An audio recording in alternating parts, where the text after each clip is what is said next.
Hello friend. Basically हम आज बात करने वाले हैं हिंदी साहित्य के शुरुआती दौर में, जैसे कि इतिहास दर्शन होता है, काल विभाजन, नामकरण, यानी कि आदिकाल से पहले जो भी हमारे वर्गीकृत किए गए हैं इतिहास दर्शन, काल विभाजन, नामकरण, इनमें से कुछ विद्वानों की क्या कुछ कथन है और क्या कुछ मुख्य प्रमुख हैं तथ्य, उनको देखेंगे इसमें। ठीक है, तो सबसे पहला हमारा जो यहाँ पे कोटेशन आ जाएगा कि इतिहास लेखन के प्रति भारतीय दृष्टिकोण आदर्शमूलक एवं अध्यात्मवादी ही अधिक रहा है। हमने इतिहास में सत्य के साथ शिव और सुंदर का समन्वय करने का प्रयास किया। महाभारत में इतिहास को ऐसे पूर्ववृत्त बताया गया है जो पुरुषार्थ चतुष्टाय का अर्थ क्या होता है यहाँ पे दिया गया है, अर्थात इसके अंतर्गत आता है धर्म, अर्थ, काम, मोक्ष का प्रदाता है। चतुष्टाय के अंतर्गत ये आते हैं। जबकि पुराणों में चरित्र गान को इतिहास की संज्ञा दी गई है। महाभारत में किसको? चतुष्टय को, और पुराणों में किसको? चरित्र गान को इतिहास की संज्ञा दी गई। यहाँ से एक हमारा हो गया कथन। इस थोड़ी सी स्पीड इसको बढ़ा के भी आप सुन सकते हैं। उसके बाद दूसरा कथन आता है यूनानी विद्वान हेरोदोतस का है। इनका समय यहाँ दिया गया है 456 से ईसा पूर्व से 545 ईसा पूर्व ने इतिहास के 4 लक्षण निर्धारित किए। वो कौन कौन से हैं तो यहाँ पे देखते हैं। थोड़ी सी मैं इसको बड़ी कर लेती हूँ। आई होप आप लोग को क्लियरली दिख पा रहे होंगे। वैज्ञानिक विधा होने से इतिहास की पद्धति आलोचनात्मक होती है। इतिहास मानव जाति से संबंधित होने के कारण मानविकी के अंतर्गत आता है। इतिहास के तथ्य और निष्कर्ष प्रमाणों पर आधारित होते हैं। इतिहास अतीत, चौथा नंबर है हमारा, इतिहास अतीत के आलोचक में भविष्य पर प्रकाश डालता है। और एक हमारा ये हमारा दूसरा कोटेशन आता है जो कि यूनानी विद्वान द्वारा यहाँ पे दिया गया, और पहले मैंने एक बताया। अब तीसरा कोटेशन एक हो जाता है, एक है कि जिस प्रकार प्राणी शास्त्र के में डार्विन ने विकासवाद के सिद्धांत को दिया और अर्थशास्त्र में मार्क्सवाद ने अनेक इतिहासकार जिसमें कि स्पेंगलर, ट्रॉयनवी, टर्नर आदि ने विश्व संस्कृति और सभ्यता के इतिहास की व्याख्या विकासवादी सिद्धांत से करने का प्रयास किया है। इस प्रकार पाश्चात्य इतिहासकार विकासवादी दृष्टिकोण को महत्व देते हैं, भले ही कुछ अन्य विद्वान इस दृष्टिकोणों के विरोधी रहे हैं, जिसमें आ जाते हैं हमारे के शास्त्र आदि जो इनका विरोध करते हैं। फिर यहाँ पे देखते हैं शास्त्र के अस्तित्ववादियों का यह कथन है, यानी कि अस्तित्ववादी जितने भी हमारे विद्वान रहे हैं उनका ये मानना है, कथन है, अपने आप में महत्वपूर्ण है। विशेष रूप से आप शास्त्र को ही ले सकते हैं कि उनका भी ये कथन दे के पूछा जा सकता है कि जब प्राकृतिक और मनुष्य ही नियमों से मुक्त है तब उनके इतिहास को कैसे नियमबद्ध किया जा सकता है। तो ये कथन एक आ गया हमारा, यहाँ से इम्पॉर्टेंट है, आप लोग देख लीजिएगा। ठीक है, नेक्स्ट हम देखते हैं हमारा नेक्स्ट कथन है कि हिंदी के सुप्रसिद्ध साहित्य चिंतक एवं आलोचक आचार्य रामचंद्र शुक्ल जी का इतिहास दर्शन को लेकर कथन है कि साहित्य का इतिहास जनता की चित्तवृत्ति का इतिहास होता है। जनता की चित्तवृत्ति तत्कालीन परिस्थिति में परिवर्तित होती है, अतः साहित्य का स्वरूप भी इस परिस्थितियों के अनुरूप बदलता है। तो ये किसका कथन है? तो ये आचार्य शुक्ल का कथन है। फिर यहाँ पे थोड़े से देख लेते हैं, यहाँ तक इनको आप लोग लिख भी सकते हैं। शुक्ल जी ने यह भी प्रतिपादित किया कि साहित्य का इतिहास कवियों का वृत्त संग्रह न होकर साहित्य की प्रवृत्ति का इतिहास होता है। इसीलिए विभिन्न कालखंडों की प्रवृत्तियों का अध्ययन तत्कालीन सामाजिक, राजनीतिक, धार्मिक और सांस्कृतिक प्रवृत्तियों के परिप्रेक्ष्य में करना चाहिए। तो ये दोनों कथन है और इम्पॉर्टेंट है, ये आचार्य रामचंद्र शुक्ल ने अपने बुक में कहे हैं। ठीक है, फिर यहाँ पे देखते हैं फ्रेंच विद्वान तेन क्या कहते हैं इतिहास दर्शन को लेकर। तेन ने यह प्रतिपादित किया कि साहित्य की विभिन्न प्रवृत्तियों के मूल में मुख्यतः 3 तत्व सक्रिय हैं। यहाँ से हमारे क्वेश्चंस बने हैं और मे भी बनते भी हैं। तेन का कथन काफ़ी इंपॉर्टेंट है, इसको VVI आप लगा सकते हैं। ठीक है, कौन कौन से माने हैं? ये मानते हैं जाति, वातावरण और क्षण विशेष। इन्होंने यह स्पष्ट किया कि किसी भी साहित्य के इतिहास को समझने के लिए उससे संबंधित जाति, परंपरा, राष्ट्रीय तथा सामाजिक वातावरण एवं समसामयिक परिस्थितियों का अध्ययन, विश्लेषण परम आवश्यक है। ये कौन कहते हैं? ये महाशय तेन जी कहते हैं। ठीक है, नेक्स्ट हमारा कथन और आता है हडसन ने तेन की मत की समीक्षा, यानी कि हडसन एक और विद्वान आ गए, इसको हम अलग से आप लिख सकते हैं। तेन की जो ऊपर में तेन ने मत दिया था उनकी समीक्षा करते हुए कहा कि उन्होंने रचयिता के व्यक्तित्व एवं प्रतिभा की सर्वथा उपेक्षा कर दी है, जो उचित नहीं है। यानी कि यहाँ पे इन्होंने क्या कह दिया कि यहाँ पे जो भी कुछ है, तेन का मानना था जाति, वातावरण, क्षण विशेष, तो इनका बोलना है हडसन कहते हैं कि तो जो उसको उनकी रचना कर रहा है उनका तो कोई वैल्यू ही नहीं रहा ना, तो उनकी बातों को ये खंडन कर रहे हैं। ठीक उसी प्रकार जैसे आप जोड़ सकते हैं, जैसे कि आदिकाल के अंतर्गत हम आचार्य रामचंद्र शुक्ल की जो भी बातें होती हैं वो हजारी प्रसाद द्विवेदी जी उनका खंडन करते हैं, ऐसा माना जाता है। तो ठीक उसी के अपोजिट आप यहाँ पे भी इन दोनों को जोड़ सकते हैं। ठीक है, फिर नेक्स्ट हमारा इसी के क्रम में आ जाता है कथन है जर्मन चिंतक है H. काफ ने महान कवि गेटे की साहित्यिक प्रवृत्तियों की व्याख्या युगीन चेतना के आधार पर करते हुए युग चेतना के सिद्धांत का महत्व प्रतिपादित किया है। तो ये गेटे के बारे में कह रहे हैं। ठीक है, फिर आ जाते हैं इतिहास दर्शन में ही है हमारा कलिंगवुड के अनुसार ये कहते हैं इतिहास दर्शन का संबंध ना तो अपने आप में अतीत से होता है, ना ही अतीत के बारे में इतिहासकार के विचारों से, बल्कि उनका संबंध इन दोनों के पारस्परिक संबंधों से होता है। तो ये भी इम्पॉर्टेंट है। फिर यहाँ देखते हैं इटली के विद्वान विको हैं, इनका समय दिया गया है 1668 से 1744। इनका मतलब इनके मध्य इनका समय रहा है। इनका क्या मानना है इतिहास दर्शन को लेकर देखते हैं। इतिहास का संबंध ना तो केवल अतीत से होता है, ना वर्तमान से। इतिहास के निर्माता स्वयं मनुष्य हैं और मनुष्य चाहे जिस युग में हो उनकी मूलभूत प्रवृत्ति एक सी रहती है। तो ये विको का मानना है। ठीक है, देखते हैं नेक्स्ट कथन और आ जाता है हमारे इतिहास दर्शन में ही आते हैं। ये कथन है E.H. कार के अनुसार। E.H. कार ये जितने भी कथन दिए गए हैं शुक्ल के अलावा ये सब पाश्चात्य विद्वानों के कथन ही हैं फ्रेंड्स। ठीक है, तो इनका मानना है कि अतीत की घटनाओं को क्रमबद्धता देकर कारण और प्रभाव के क्रम से रखना ही इतिहास है। कारण कार्य श्रृंखला में गूंथ कर ही तथ्य ऐतिहासिक बनते हैं। जब किसी तथ्य की अन्य तथ्यों के साथ संगति खोज ली जाती है, उसके सही संदर्भ का पता चल जाता है, तो वह ऐतिहासिक तथ्य बन जाता है। इतिहासकार की प्रतिभा बिखेरे हुए तथ्यों में निहित संगति के सूत्र खोज लेती है। तो ये कथन किसका है? ये है E.H. कार के अनुसार। ये भी काफ़ी इम्पॉर्टेंट है। नेक्स्ट हम देखते हैं इसी के क्रम में, यहाँ पे है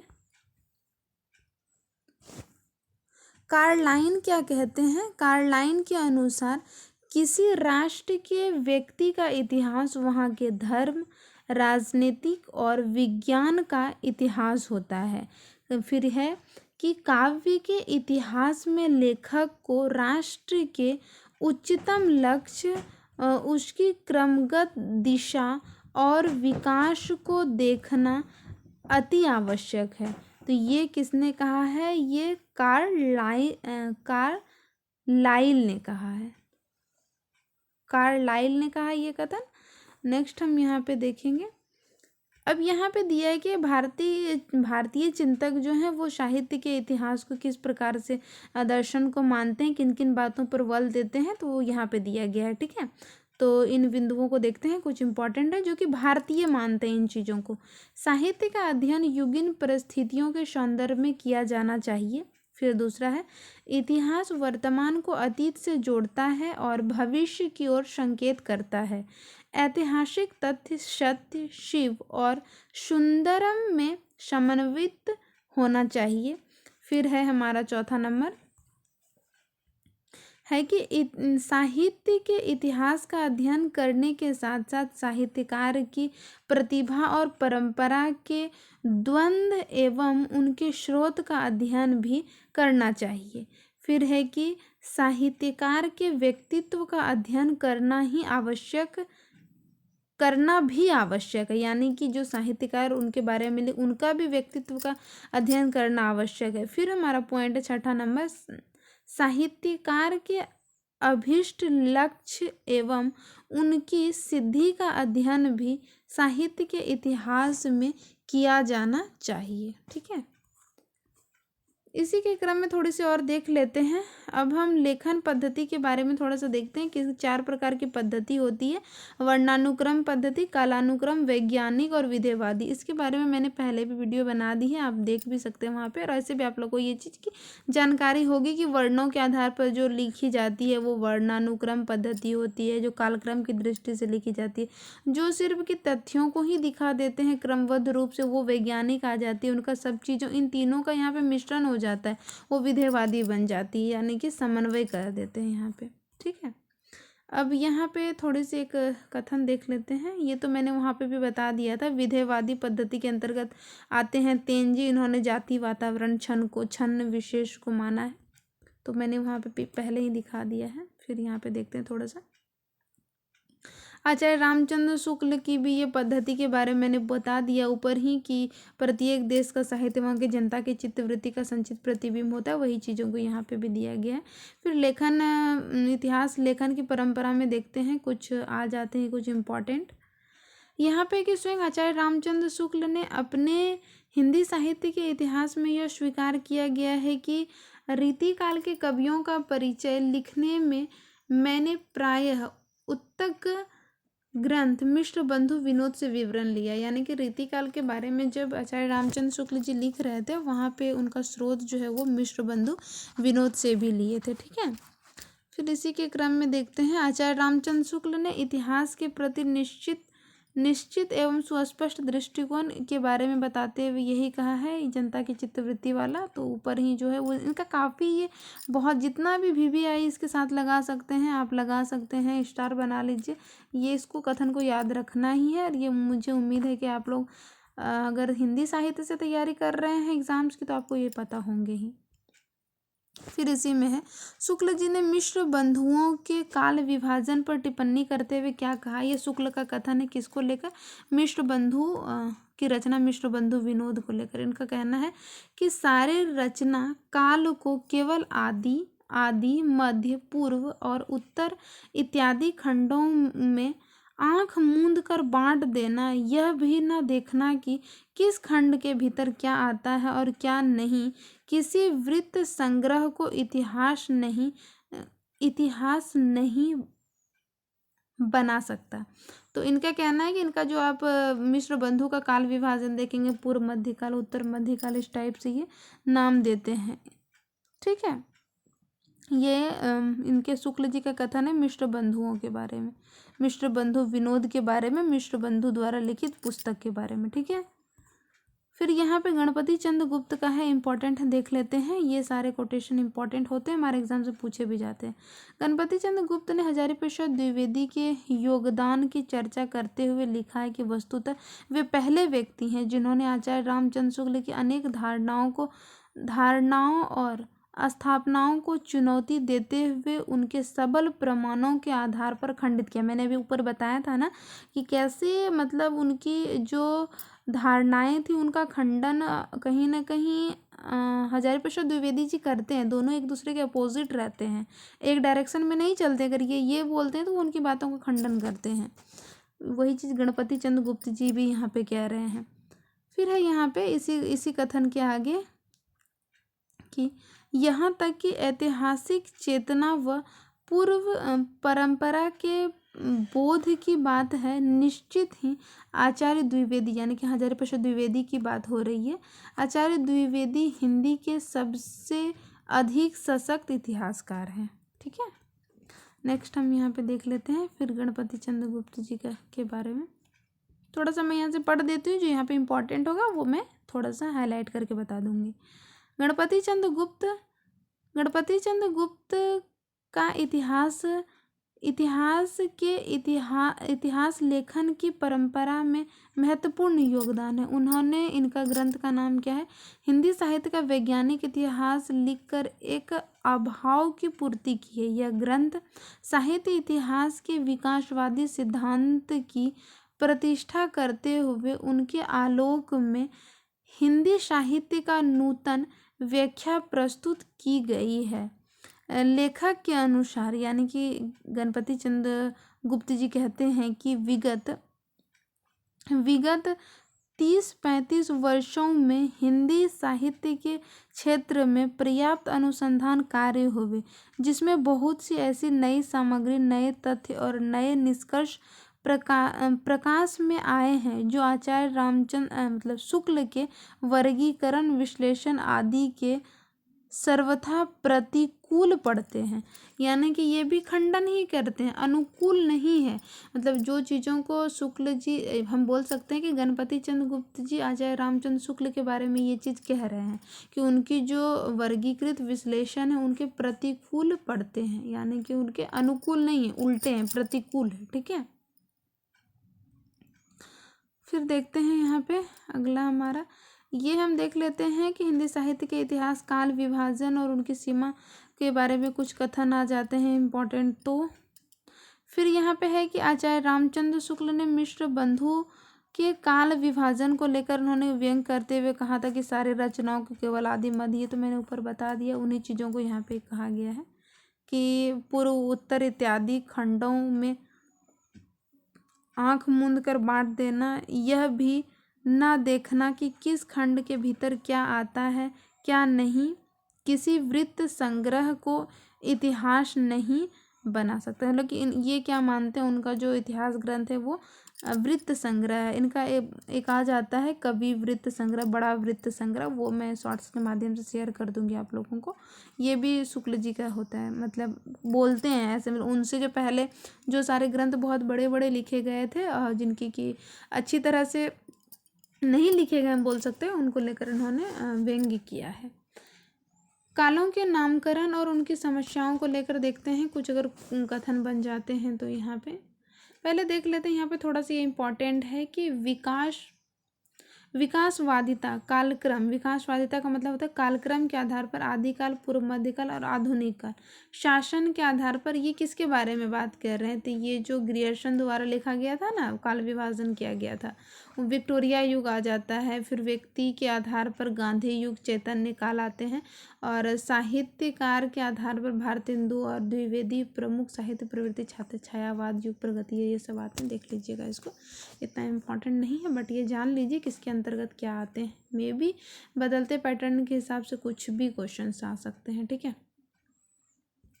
फिर यहाँ पे आचार्य रामचंद्र शुक्ल ने भी चंद्रधर शर्मा गुलेरी के लेख का आधार ग्रहण करते हुए उत्तरकालीन अपभ्रंश की रचनाओं को हिंदी में स्थान दिया है, ये शुक्ल जी ने। ठीक है, लास्ट हमारा है हजारी प्रसाद द्विवेदी के बारे में। पूरा कोटेशन मैं यहाँ से पढ़ दे रही हूँ। शुक्ल जी के साथ सहमति व्यक्त करते हुए बाबू श्याम सुंदर दास, आचार्य हजारी प्रसाद द्विवेदी भी अपभ्रंश काव्य को हिंदी के समाविष्ट करते हैं, हिंदी में समाविष्ट करते हैं। द्विवेदी जी के अनुसार, यानी हजारी प्रसाद द्विवेदी जी के अनुसार 12वीं शताब्दी तक निश्चित रूप से अपभ्रंश भाषा ही पुरानी हिंदी के रूप में प्रचलित थी। यद्यपि उनमें नए तत्सम शब्दों का आगमन शुरू हो गया था। तो फिर यहाँ पे है कि डॉक्टर भोला शंकर व्यास ने हिंदी के आरंभिक रूप को अवहट कहा है। तो किसने कहा है? भोला शंकर व्यास ने। तो मैंने आदिकाल से पहले जितनी भी हमारे तथ्य यानी विद्वानों के कथन बन सकते थे, और ये मैंने यहाँ आप लोगों से शेयर किया है। उम्मीद है ये जानकारी आपके एग्ज़ाम के काम की होगी। अगर आप किसी भी हिंदी एग्ज़ाम्स की तैयारी कर रहे हैं जिसमें कि आपका टीजीटी, पीजीटी, यूजीसी, जितनी भी हमारे सेट एग्ज़ाम्स हैं, वहाँ पे भी अगर आपके सिलेबस में हिंदी साहित्य है तो आप मेरे साथ जुड़ सकते हैं। मेरी ये वीडियो आपके एग्ज़ाम के लिए बहुत यूज़फुल रहेंगे, और कुछ सुझाव के लिए आप कमेंट सेक्शन में बता सकते हैं। थोड़ी बेहतर दिन प्रतिदिन सीखने का प्रयास है मेरा। मुझे उम्मीद है आपको ये पसंद आएंगे, और जो भी कमियां होंगी आप मुझे बेझिझक बता सकते हैं। तो मिलते हैं किसी नेक्स्ट वीडियो में, तब तक के लिए थैंक यू सो मच।